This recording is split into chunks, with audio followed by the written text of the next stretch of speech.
This video is brought to you by Brilliant. In today's news, 3 European countries recognise Palestine. Rishi Sunak calls the UK's general election for July the 4th, and China launches major military drills around Taiwan.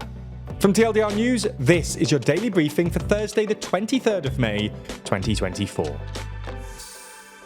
On Wednesday, the leaders of Norway, Ireland and Spain announced that their countries would recognise a Palestinian state, with formal recognition taking effect next week on May the 28th. The separate but coordinated announcements from the 3 European nations come more than 7 months into Israel's war in Gaza and aims, according to the leaders, to force progress towards a two-state solution to the Israel-Palestine conflict. Spanish Prime Minister Pedro Sanchez accused Israel of having no peace project for Palestine, adding that the two-state solution is in danger and that it's time to move from words to action, to tell millions of innocent Palestinians who are suffering that we are with them and that there is hope. Meanwhile, Norway's Prime Minister Jonas Gahr Støre said that it is the only alternative that offers a political solution for Israelis and Palestinians alike. Two states living side by side in peace and security.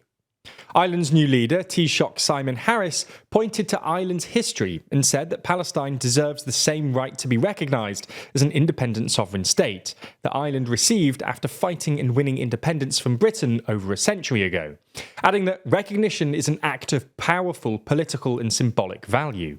The coordinated move was welcomed by Palestinians, with the Palestinian Authority saying that the 3 countries had demonstrated their unwavering commitment to the two-state solution and to delivering the long-overdue justice to the Palestinian people. Israel, on the other hand, reacted angrily by recalling its ambassadors from Ireland, Norway and Spain, with Prime Minister Netanyahu saying that the country's move to recognise Palestine was a reward for terrorism. Nevertheless, Ireland's Simon Harris said he's confident further countries will join us. Harris, Sanchez and Støre had been counting on other countries to join them, including Malta, Slovenia and Belgium.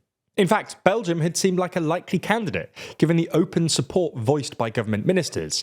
But this is complicated by the fact that there isn't full agreement in cabinet, and the country is preparing for an election in just a few weeks. Anyway, the move by Ireland and Spain makes them the latest European Union member states to recognise Palestine.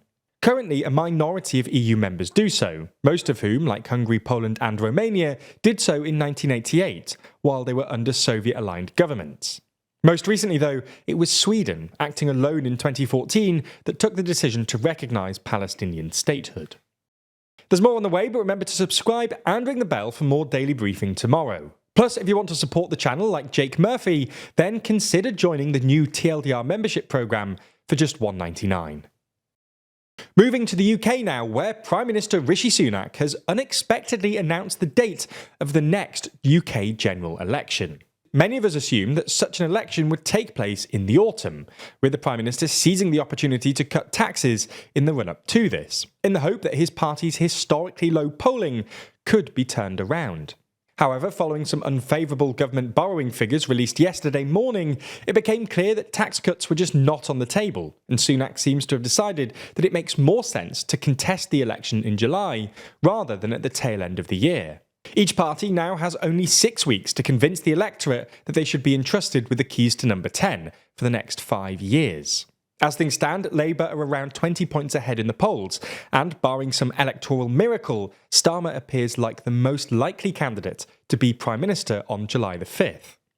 However, there is a small win for the Prime Minister this morning, in news that Nigel Farage is not going to be standing for Reform UK.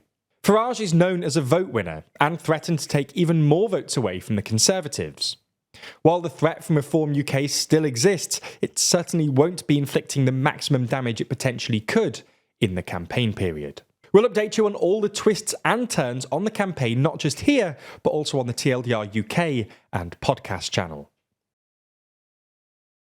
Today, French President Emmanuel Macron flew to France's Pacific Overseas Territory, New Caledonia, and called for a return to peace, calm and security, following days of protests, sparked by Macron's electoral reforms for the island. After freezing the electoral roll for 25 years, Macron has declared his intention to restart the roll, allowing European migrants who've lived on the island for more than 10 years to vote in local elections. The local indigenous pro-independence population fear these changes will dilute their political power and strive for independence.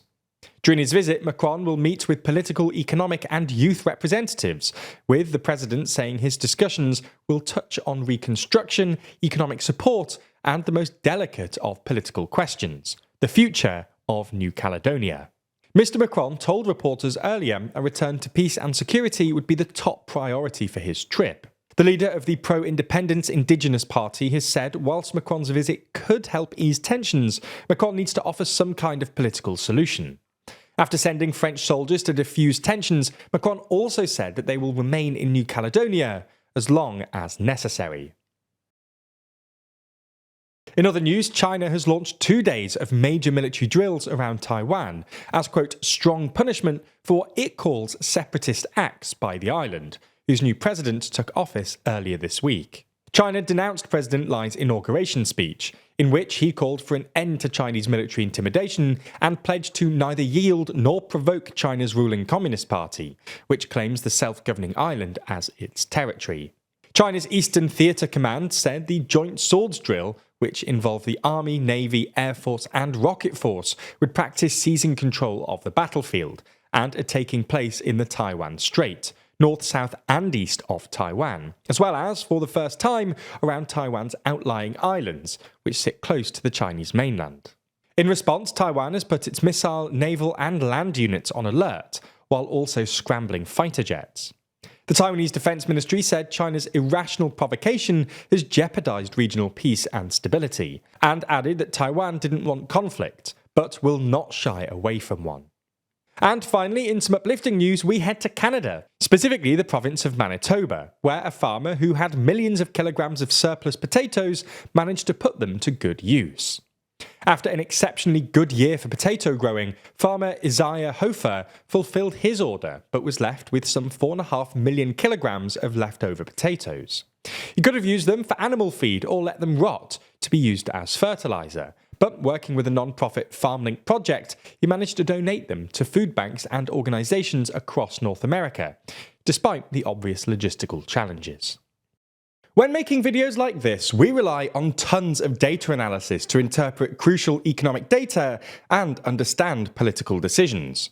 But this kind of analysis isn't just crucial for our jobs. As our world becomes more driven by AI and data, your job will likely require more analytical skills too. That's why we've been using Brilliant. Brilliant is the STEM learning platform which can teach you all the skills you'll need in an increasingly digital workplace. They've just introduced a whole collection of new programming and LLM courses, suitable for learners at any level, taking you through everything from learning Python to understanding the importance of training data. And Brilliant isn't just about memorization and lectures. Brilliant teaches you by doing, using active learning techniques to teach you the principles behind otherwise quite complex topics, and ensuring that you actually understand what's going on, with thousands of interactive lessons in maths, data analysis, programming, and AI. All of Brilliant's courses are split into easy-to-digest chunks, meaning you can quickly and easily gain real knowledge in just a few minutes a day, with fun lessons you can do whenever you have time, replacing mindless scrolling on the bus or waiting for coffee with something stimulating and rewarding. To gain access to Brilliant for free for a full 30 days, head to brilliant.org/TLDR. or click the link in the description. That way you'll also get 20% off an annual premium subscription, and they'll know that you came from us, which really helps us out. Thanks to Brilliant for sponsoring this video, and thank you for your support.